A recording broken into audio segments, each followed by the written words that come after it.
Bougainville discussed in Parliament as referendum draws near. Doctor brutally attacked by PNGDF personnel. And PNG Hunters receive first aid training.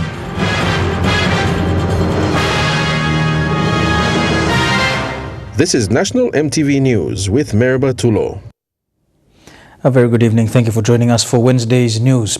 We begin with stories from Parliament, and with just a year to go before the people of the autonomous region of Bougainville go to the polls to determine their political future, the government has defended its handling of preparations for this exercise.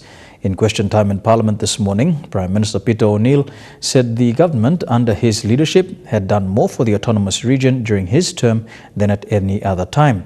He said the next joint supervisory body meeting would be of the utmost importance for the Bougainville referendum exercise. Member for South Bougainville Timothy Masiu asked a series of questions to the Prime Minister regarding the national government's efforts in support of the autonomous region of Bougainville's preparations for the upcoming referendum. Of particular concern, according to Mr. Masiu, the recent appointment of a minister assisting the Prime Minister on Bougainville affairs, which he claimed would cause challenges for the region on conducting the referendum.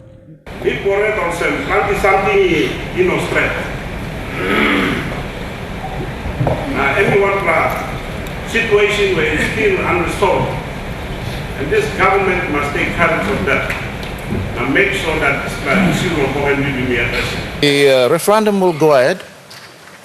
We have now both Bougainville ABG government and ourselves, we've agreed on the chairman of the committee, referendum committee, that is going to put issues like the question that we have to put to the people of Bougainville. In answering, the Prime Minister also emphasized the steps taken by the parties, the national government and the ABG to have the chairman of the Referendum Commission in place, as well as agreeing on the all-important referendum questions. And the suggestions that sometimes you make in public, in Buin and elsewhere, that the only question that will be put to the people of Bougainville is independence, is not true, Mr. Speaker. That is not true. So, I suggest that, you stop peddling these kind of issues when it's not stated in the peace agreement, Mr. Speaker. Whilst there has been some strong sentiments regarding possible independence for Bougainville, the Prime Minister was quick to point out that it would be difficult to let go of the autonomous region, especially at a time when there was need for unity in PNG. I don't believe our founders like Somare and Sir Julius Chen and the other leaders who went before us did not want us to be a divided country. So, Mr. Speaker, when we talk about these issues that are sensitive to the stability of the entire nation, it's not only Bougainville alone. We need to be careful. You are a national leader. We have to respect, as I said, what we have agreed in the peace agreement. And the peace agreement says that we have to agree to the question that we have to put to the people of Bougainville. The national government and autonomous Bougainville government are due to meet in June for the joint supervisory body meeting. This meeting, scheduled to take place in Arawa, is expected to iron out several issues relating to the upcoming referendum, including the all-important question or questions which will be put to the people of Bougainville in June 2019. Water sanitation for provincial towns is a priority for the National Planning Department. Minister for National Planning, Richard Maru, emphasized this in Parliament today after West Epic Governor Tony Wowo questioned when a water sanitation system would be set in place for Vanimo. Do you and the government of our Prime Minister Peter O'Neill, do you have any plan to build a water sanitation town for Vanimo town in West Epic? A short but very direct question was put to the Minister for National Planning, Richard Maru. Minister Maru responded saying the scope for Vanimo's water sanitation system should be completed in June. That our government is now determined to ensure all the designs and costings for all these provincial towns are completed this year, and specifically for Vanimo. I'm happy to inform the Governor that the World Bank consulting team has been in Vanimo, and I'm hoping to have the final scoping and costings on my desk in June this year. Minister Maru also added that national planning is also looking at establishing water sanitation programs for other provincial towns. Mendi, Tari, Kurumul. A supplementary question was raised by a member for South Fly on water and sanitation for Daru Island. Minister Maru responded saying he was aware of the situation on the island and the department was looking at the best way to have clean water made available. I met with the water board, asked them to look at both options. One option is to put a bore system in Daru. The other option is to put in a desalination plant in Daru, turning seawater into water. Adelaide Xerox Kari, National EMTV News. The Public Service Minister has made a commitment to appoint, as a matter of priority, permanent provincial administrators for several provinces within the next few months. Elias Kapavore, in responding to questions from Nawai MP Kennedy Wenge, gave his assurance for the appointment process to be completed within the next few months, saying the process was being finalized. The absence of a permanent provincial administrator for Morobe province was raised in Parliament by Nawai MP Kennedy Wenge.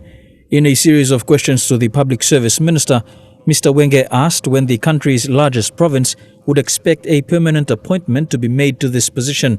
Suppose, mimi sawe usemeni siba makim. So long time lo any date. You can talk yes now. Lo people lo Morobe masarim na Nawai tu masarim. Sukulim time ta solisi usadi MP provincial administer now. You can sukulim time in uplong. Time long NEC come na you lulim. Na talk out long nupla administer lo mipla. Question 1. In response, Public Service Minister Elias Kapavore made it known that the process to appoint a permanent provincial administrator was underway, with an announcement once all the necessary processes were complete. Yes, me confirm also you may get NEC submission ready. Long next NEC meeting by me plus sit down and look long make him appointment then him Provincial Executive Council recommendation where he come now and start on them NEC. So could member me play look sawe long and need long Morobe province I am commitment the priority of the government to make sure also this appointment when he can come up close to time. Furthermore, Minister Kapavore also revealed that permanent appointments for the position of provincial administrators for several other provinces were also being completed. The Western Provincial Administration administrator, I can confirm that the NEC submission has been finalized, and in the next NEC meeting we will also have an appointment. Pending the discussion or deliberation of the NEC, we will make an appointment for the administrator for Western Province. This particular province has been having an acting PA for the last 4 years. With regard to Simbu Province, he got the current acting Joe Kunda continues to act until NEC by sit down and make the decision to the submission start before NEC. That also goes for Eastern Islands Provincial Administrator. At the moment, Mr. Wakunai will continue to act until NEC further deliberates and make a decision on who should become the substantive appointment for the Southern Eastern Islands Province. Grade 5 students from Kop College were in Parliament today to observe the session firsthand. A full row of the public gallery was taken up by the students who were on their best behavior. Their teacher, Evelyn Mendes, said it was all part of their social science class studies and the students were able to have a first-hand look at how Parliament operates. Kop College Grade 4 observed the Tuesday Parliament session, while the Year 6 are to observe tomorrow's session. 8 posts in rural villages in the Sohe district have been closed for a long period of time. Member for Sohe, Henry Amuli, in Parliament questioned the Minister for Health on whose prime responsibility it was to fund and run rural aid posts in districts. He said the people of Sohe have seen many mothers die from giving birth.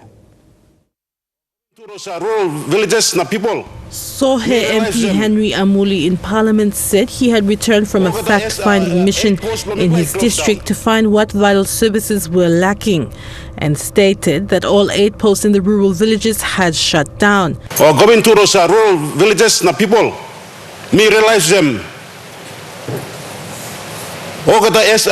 Aid posts lo me play closed down. Aid posts they Mr. Pandanit lo provincial health authorities or Mr. Pandanit lo district authority blomi or nogat or Mr. Pandanit lo health. Resourcing. Health Minister Sepuka Temu said the responsibility is for everyone to help, but the structural responsibility rests with the Provincial Health Authority. He added that he would look into the issue himself and have the aid post reopened. Oro has not yet got a Provincial Health Authority. So we have communicated with the Honourable Governor, and the Honourable Governor has already replied to me, my secretary, and the team that manages the establishment of provincial health authorities will be visiting Oro province and the governor. A supplementary question was raised by ECP governor questioning the functional grants needed to reopen 200 closed aid posts in his province. Can you assure us, and particularly the people of ECP, where one can also sohe, all clinic blumiply pass yet na money no go down? Could you tell the House when we could expect to receive some of the health function grants? Sepuka responded saying the funds are beginning to move and funding should be made available. It's not true that no health functional grants have been released. As you and I know, our challenges we are all facing, including our DSIPs and PSIPs, is part of that challenge. But I can assure the House that myself and the Treasurer will work very, very closely to make sure that some of those funds are released. Adelaide Xerox Kari, National EMTV News. This is National EMTV News. We'll have more of the day's stories when we come back from these messages. Stay tuned.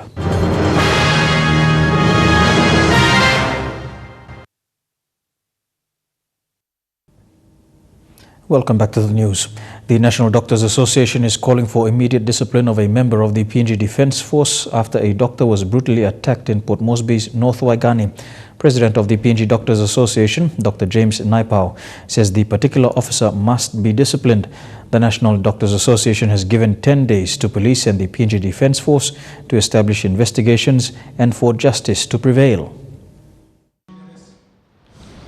A joint news conference was held yesterday at the Boroko Police Station by police, PNG Defence Force and members of the National Doctors Association. This follows the attack on Dr. Dean Wahambari, a serving ENT training registrar at the Port Moresby General Hospital. The attack has left Dr. Wahambari with injuries to one of his eyes and damage to his ears.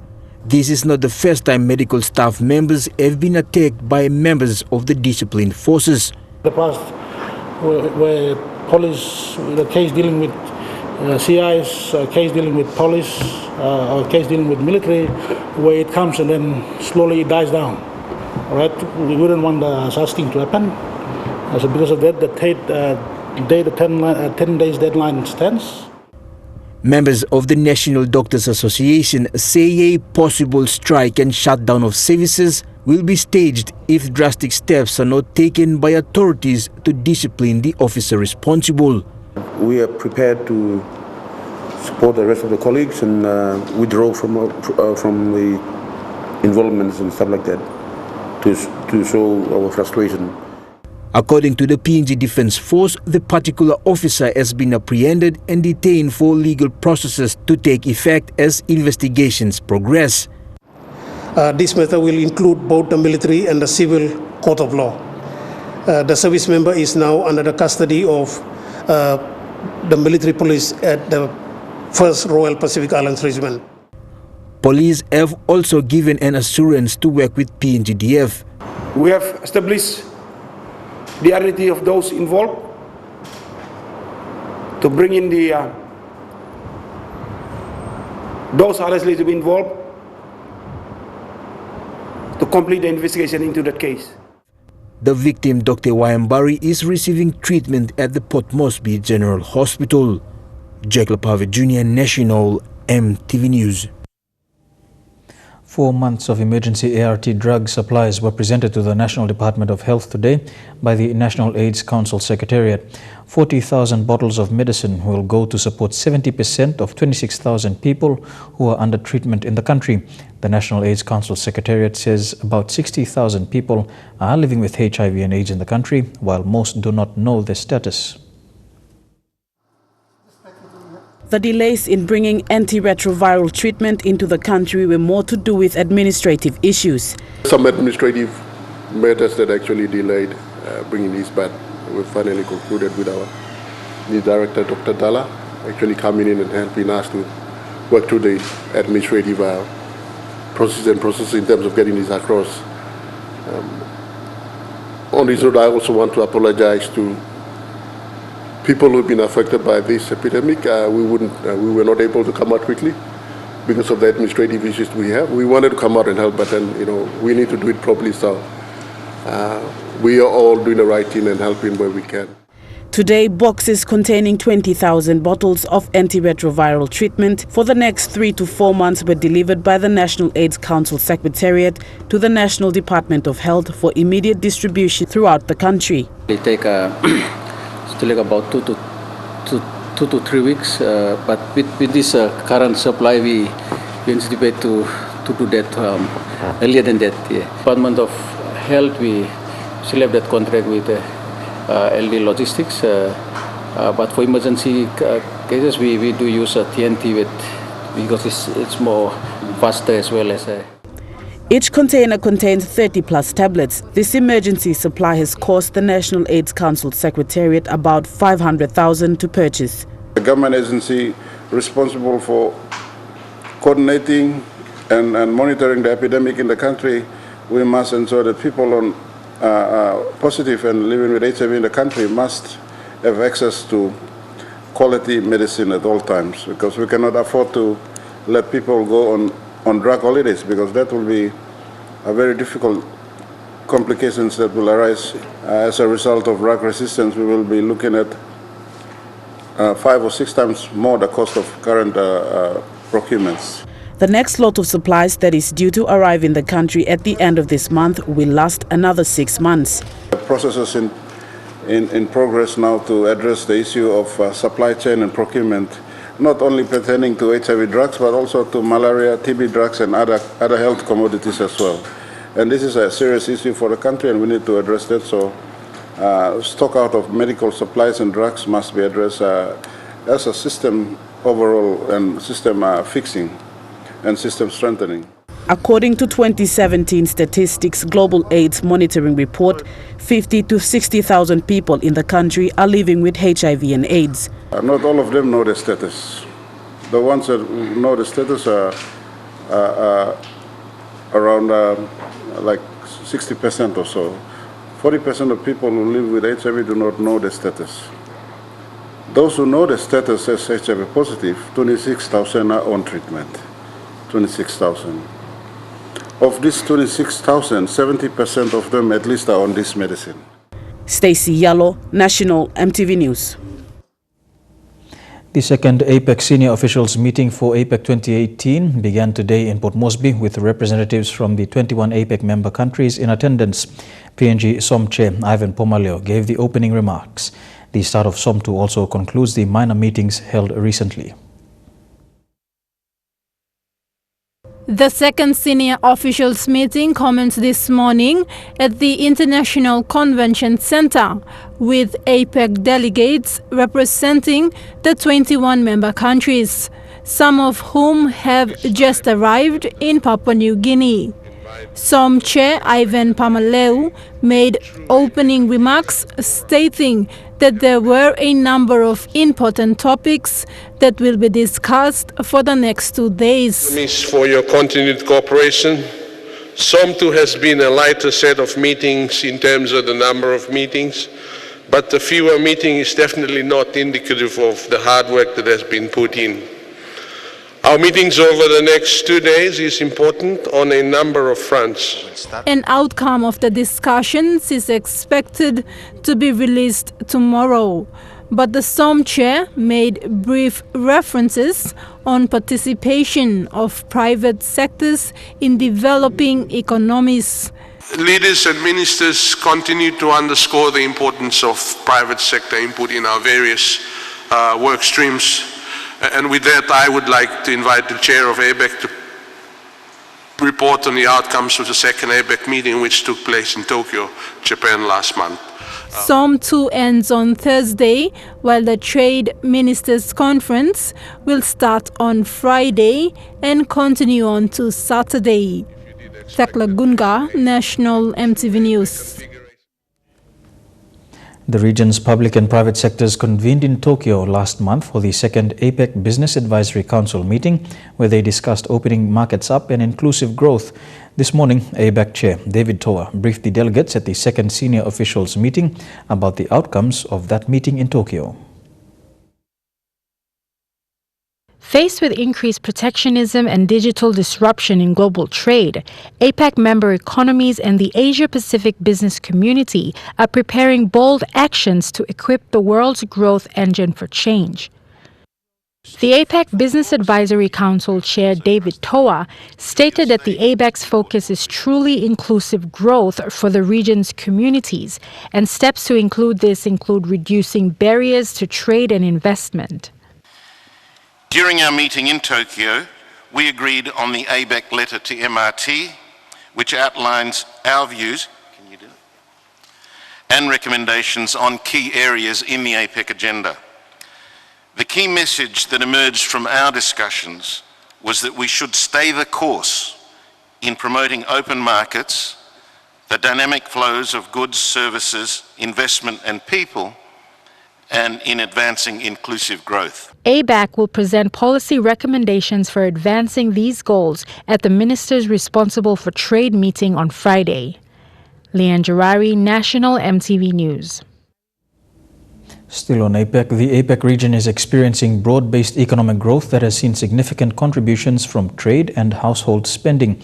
Short-term GDP projections have seen a growth of 4.1% between the years 2017 and 2018, growth that is expected to continue in the near term. Growth in the APEC region, which accounts for half of global trade and 60% of world GDP, surged to a healthy 4.1% in 2017 from 3.4% in 2016. High growth is expected to be maintained in 2018 and 2019. According to the recent APEC Regional Trends Analysis, APEC economies continue to strengthen, but this growth depends on market openness and integration in the Asia-Pacific. The APEC region is growing at 4.1%, whereas the world economy is growing at 3.8%. So we're slightly outperforming the world economy, and in many ways, partly that outperformance partly is to do with the work that APEC has been doing, in promoting trade and investment, greater trade liberalization, greater trade facilitation. In fact, for many years, particularly the last 10 years, in fact, trade growth has also outperformed GDP growth in the APEC region, and that's partly contributed by the work that we do in APEC in promoting greater trade and investments. Papua New Guinea, being the smallest and least developed economy in the APEC region, factors in through the nation's mining sector and a significant growth in commodities.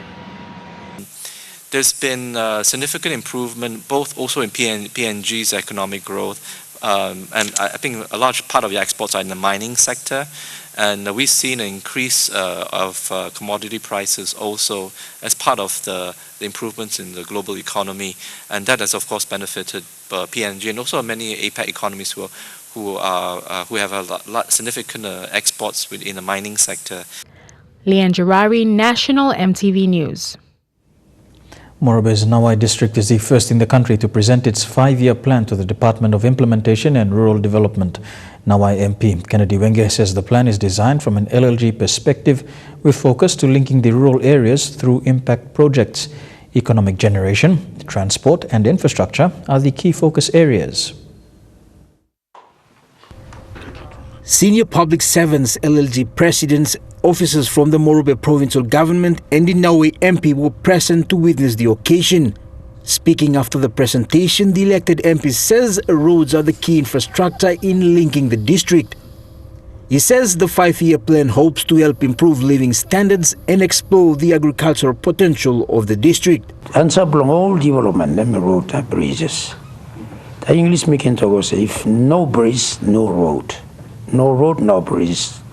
In terms of bringing goods and the crops down to main depot.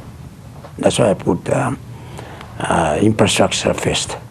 Nawai makes up to almost 2/3 of Morobe province A majority of the population are in rural areas. The district chief executive says the plan is linked to the provincial and national development goals. Inside the 5-year development plan, we plan like growing one sector inside long district, and that is economic sector. So M2, I'm giving 14% which I'm increasing in terms of resource allocation. Wine Arab, Nabak, Labuta and Hai are the 4 local level governments. President of Wine Arab LLG, Charlie Foyke, challenged policy makers not to alter national development plans as it affects district plans in most cases. But this 5-year plan now, suppose all now good plan member from Blakarim come and team long. Suppose you look na you can learn this law policy stop yet lo banisim guide na sterim na mas karim kai inside this law 5 year and more good. And I suppose you changing this law policy now and affect one plus side no good infrastructure be affected or economy be affected or kind of. Senior officers from DIRD were present to receive the 5-year plan on behalf of the department's secretary. But technically, in terms of putting plans together, monitoring you and guiding you on how the funds are supposed to be spent in terms of delivering services, that's our role. Jacob Harvey Jr., National EMTV News. You're watching Wednesday's news. Among stories after these messages, PNG welcomes new heads of missions and stories making headlines overseas. Stay tuned.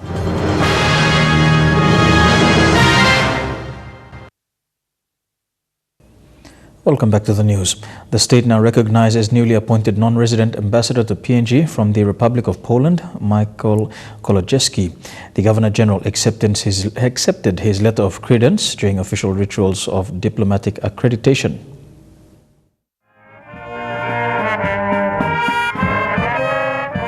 Addressing the Governor-General, Kolodziejski took the opportunity to restate an invitation from the President of Poland to Grand Chief Sir Bob Dadai to attend the Conference of Parties, or COP24, in Katowice, Poland, come December. He also conveyed Poland's gratitude to the state for its support towards Poland's bid for the non-permanent seat in the UN Security for the 2018 to 2019 term. He also noted that since diplomatic relations were established in 1978, PNG continues to enjoy a warm, friendly relation with Poland. Kolodziejski said he was keen to continue his predecessor's role in enhancing economic cooperation, noting that Poland almost tripled its imports of agricultural products from PNG. The Governor-General said the state was grateful for Poland's support and development assistance through the European Union and welcomed further investment and development opportunities. Melissa Goviro, National EMTV News. Governor-General Grand Chief Sir Bob Dadai also acknowledged the appointment of the High Commissioner-designate of Brunei Darussalam to PNG, Haji Zakaria Ahmed. During his accreditation, the Governor-General said the state looked forward to welcoming Brunei delegates come APEC summit. He noted that since formalizing diplomatic ties, Brunei and PNG have had very minimal state visits other than discussions in shared forums, including APEC. He suggested regular visits between countries to develop better understanding and cooperation. While Haji Zakaria Ahmed congratulated PNG for chairing the upcoming APEC, it appears Brunei Darussalam is content to just work together in the shared forums. This morning, over 1,000 people gathered at the Sejong Gais Stadium to celebrate 40 years of diplomatic relations between Israel and Papua New Guinea. Also included in the celebrations was the acknowledgement of Israel celebrating their 70 years of independence recently. Reverend Joseph Walters mentioned in his opening statement that 70 years was a very significant number in the history of Israel.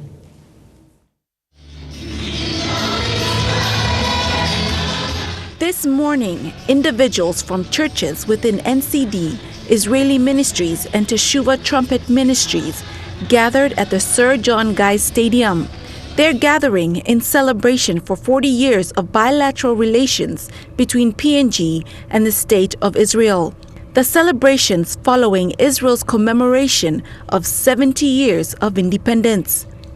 70 years, the duration of the days of kings, Isaiah 23, the 70 weeks prophecy of the book of Daniel, in Daniel chapter 9, the 70 years of captivity of Babylon, of 12 tributes of Israel. East New Britain Governor Nakikus Konga was in attendance and commended the relationship between both countries. He thanked the Israelis for their continued support in various sectors in the country, especially within agriculture. That Israel and Papua New Guinea have enjoyed friendly relationships.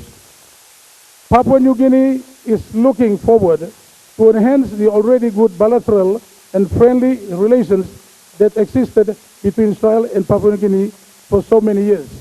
The special guest speaker at the celebrations was Israeli Pacific Island advisor Yaron Sultan Dadon, who is from the tribe of Judah. In his keynote address, he said, although the survival of Israel depends on number of counts, the nation will still defeat and define history. Bless you, Father, the King of the universe, who brought us all the way from Jerusalem here, from Judah tribe, and sustain us, and brought us to see that day. Israel continues to play an important role in the world's history and the Christian faith. Very careful as not to tamper with our very important, growing, and very profitable relationship with Israel, where our spiritual roots originate. Lilian Soperakinea, National, MTV News. Turning overseas now, North Korea seems to have won the latest round in a high-stakes game of strategy with the United States. President Donald Trump appearing to offer a major concession ahead of a threatened nuclear summit with Kim Jong-un. As Presidents Trump and Moon Jae-in met at the White House, it became clear Moon's visit to strategize ahead of the North Korea summit has become a mission to save it. There's a chance that it'll work out. There's a very substantial chance that it won't work out, and that's okay. That doesn't mean it won't work out over a period of time, but it may not work out for June 12th. It's an abrupt change in tone from Trump, which he followed with the bombshell that he suspects China may be meddling in this delicate process. I will say I'm a little disappointed because when Kim Jong-un had the meeting with President Xi in China, the second meeting, I think there was a little change in attitude from Kim Jong-un. So I don't like that. Following that meeting with President Xi, Pyongyang threatening to cancel the Trump summit, objecting to US demands it give up all of its nuclear weapons before economic sanctions are lifted. Trump today wondering aloud if Beijing may be behind Kim Jong-un's change of heart. I think that President Xi is a world-class poker player. And I'd probably maybe doing the same thing that he would do. But I will say this, there was a somewhat different attitude after that meeting, and I'm a little surprised. But also seeming to offer a lifeline, perhaps softening on his bottom line that Kim give up his nuclear weapons all at once. It would certainly be better if it were all in one. Does it have to be? I don't think I want to totally commit myself. And offering protection to the dictator if a deal can be reached to denuclearize. I will guarantee his safety, yes. We will guarantee his safety. And we've talked about that from the beginning. He will be safe. He will be happy.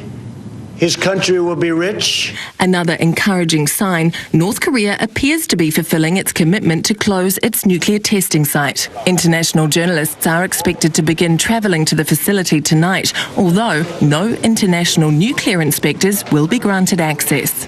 Possibly sign of another bluff in this high-risk geopolitical game of cards. Facebook founder Mark Zuckerberg left European lawmakers frustrated and angry on Tuesday. Some accuse him of creating a digital monster, but the hearing was conducted on Zuckerberg's terms. A major missed opportunity in European Parliament. The members had incredibly poignant and well thought out questions about fake news, foreign interference in elections via social media, and of course Cambridge Analytica. And what was very interesting to see was how the members here were tag teaming with their US counterparts. We heard the members refer to US senators by name and want follow-up responses to the questions that Mark Zuckerberg was able to evade really when he was in U.S. Congress testifying by using that famous phrase, "I'll have my team follow up with you." But in the end, it seemed like a futile experience because of the format that was used here. Basically, what you saw was 1 hour of questions from the members of parliament, and only after they were all finished asking their questions did Mark Zuckerberg follow up in one fell swoop. And frustrations over this format ended up bubbling over between the members of parliament and the president. Take a listen.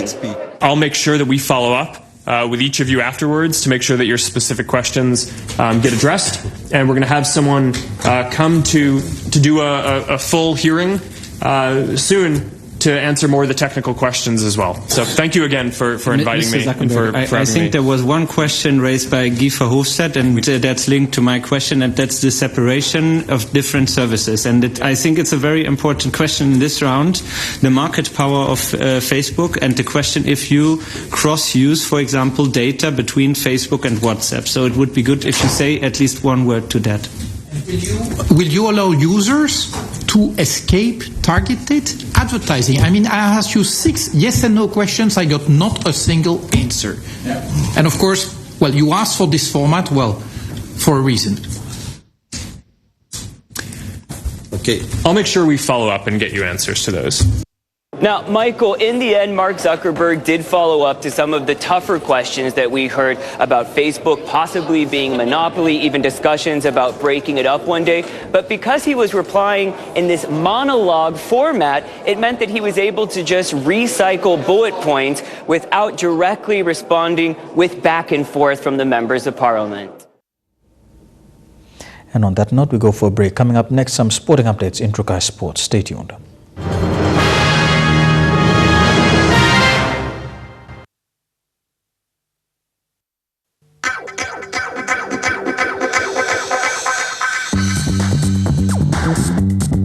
Trukai Sports.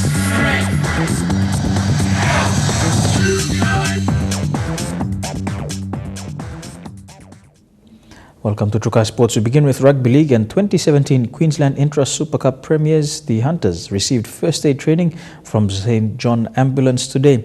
This is the first of its kind for a sporting team to receive life-saving skills from St. John Ambulance. Godwin Eki reports. Think about our dangers, we talk about the man. Consent and all this kind.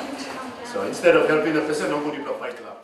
The Hunters will be better prepared for any on-field emergency during training and competition or any other occasion, thanks to the valuable lessons today. Through the recovery position. Okay, so. Rugby league is a body contact sport that may result in unconsciousness, as described by Lakeisha Duncan, the Chief Inspector of St. John's Ambulance.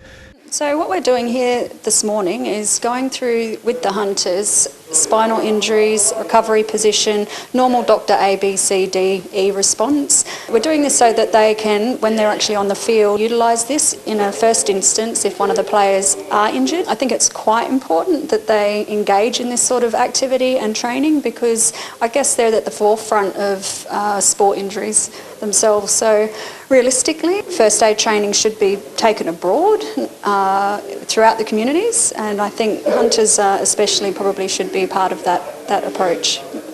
Yeah, it's really important that our players understand the basics of how to that first conduct that first treatment, be aware of what to do. The St. John's Ambulance is also encouraging the public to make it their business to learn first aid emergency. I think it's really important that the community have a look at the first aid response and approach so that we can go forward and start to get this out into the villages where we think it's going to have more of a really good impact. So the more people we can get on with first aid, the more lives we're going to save. And the Hunters is the first sporting team to take the first aid clinic. She is hoping more sporting clubs will also inquire and did the same with St. John's Ambulance. Godwin Eki, National EMTV Sports. Meanwhile, the Hunters coach Michael Marum is a finalist in the SP Sports Award for the Official of the Year title. Michael Marum has been a finalist twice before but missed out on the prestigious award. He coached the SP Hunters to take home the Queensland Intra-Super Cup in 2017, and as a result, the team has also been nominated in the Team of the Year category. last year was a good year for us. You know, we won a premiership. We were the premiers in a competition. You know, fourth season in. So yeah, no, it was a big year for us. You know, being nominated as one of the finalists in that category of the team of the year. I think that's just a great achievement for the side. You know, the boys went on and played in Sydney in front of a big fan, 80,000 people there, NRL Grand Final against the Penrith Panthers. Didn't do well there, but yeah, no, our goal last year was just to win the Intra Super Cup premiership, so we did it. But you know, hopefully we get awarded with the team of the year in 2017. Yeah. I've been nominated in the past, and hopefully this time around we probably get the awards. Last year I was also awarded team of the coach of the year in the Intra Super Cup for the second time. So, you know, that's just always some of the highlights in my career. Yeah. And the PNG Hunters will take on the Townsville Blackhawks this weekend at the National Football Stadium. The Blackhawks sit comfortably in second spot on the Intra Super Cup ladder. SP PNG Hunters coach Michael Marum has made one change to the starting lineup for this weekend's clash. Adex Wera maintains his position at fullback, with Edene Gabi and Junior Rao on the wings. Willie Minoga and Thompson Tete have been named in the centres, while the Boas brothers control the halves. Enoch Maki, Dilbert Isaac and Redley Brower lead the charge in the front, with Wartovo Puara Jr. at hooker. Ila Alu and Nixon Put maintain their positions at second row. Silas Gahuna, Baundo Abba, Patrick Moria, Stanton Albert, William Mone, Butler Morris and Mackenzie Ye have been named on the extended 20-man bench. 3 players will be omitted, with Marum to confirm the final 17 on Saturday at the Captain's Run. The Hunters and Blackhawks will play for the New Guinea Kokoda Cup, which began last year and is currently held by the SP PNG Hunters. The New Guinea Kokoda Cup commemorates the Battle of Kokoda and marks the direct flights between Port Moresby and Townsville. The game kicks off at 3 p.m. on Sunday at the Oil Search National Football Stadium. Elijah Levitt, National EMTV Sports. Don't go anywhere, we'll have more of Trukai Sports after these messages. Stay tuned.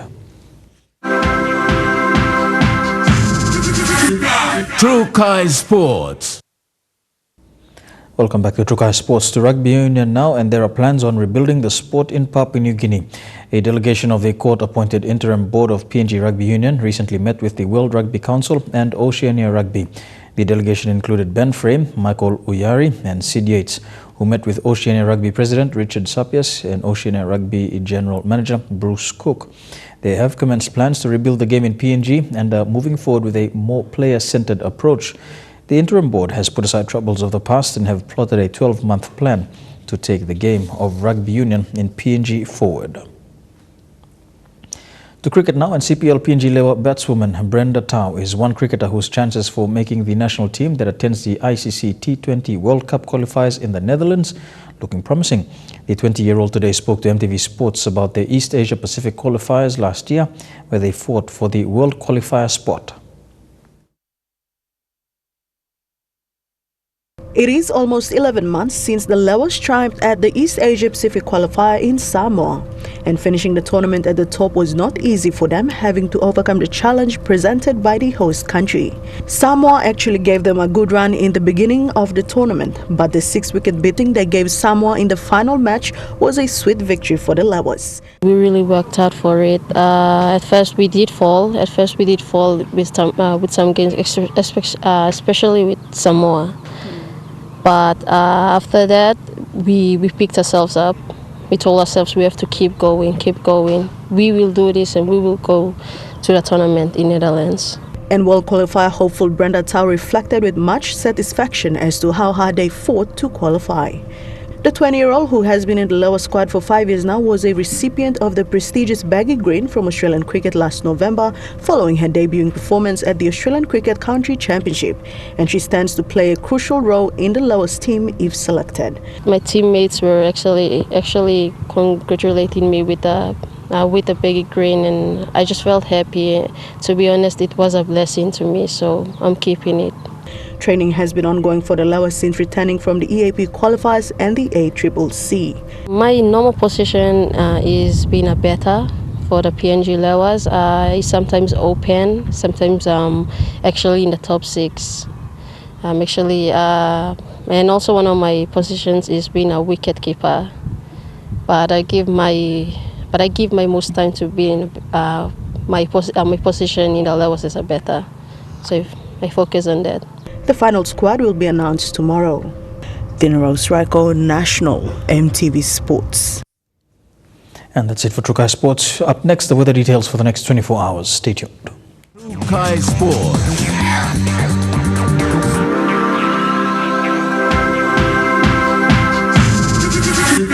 True Kai Sports. The weather details were proudly brought to you by Dulux, celebrating 50 years in PNG and the only paint made in PNG. A look at the weather for the next 24 hours, and in this New Guinea Islands region, fine becoming cloudy for Kimbe, brief showers expected in the rest of the region. The weather details were proudly brought to you by Dulux, celebrating 50 years in PNG and the only paint made in PNG. And before we go, a recap of our top stories this evening. Parliament discusses Bougainville as referendum draws closer.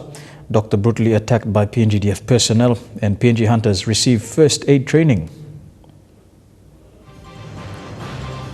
And that's the news, sport and weather for today, Wednesday the 23rd of May 2018. On behalf of the EMTV News team from around the country, pleasant viewing. Good night.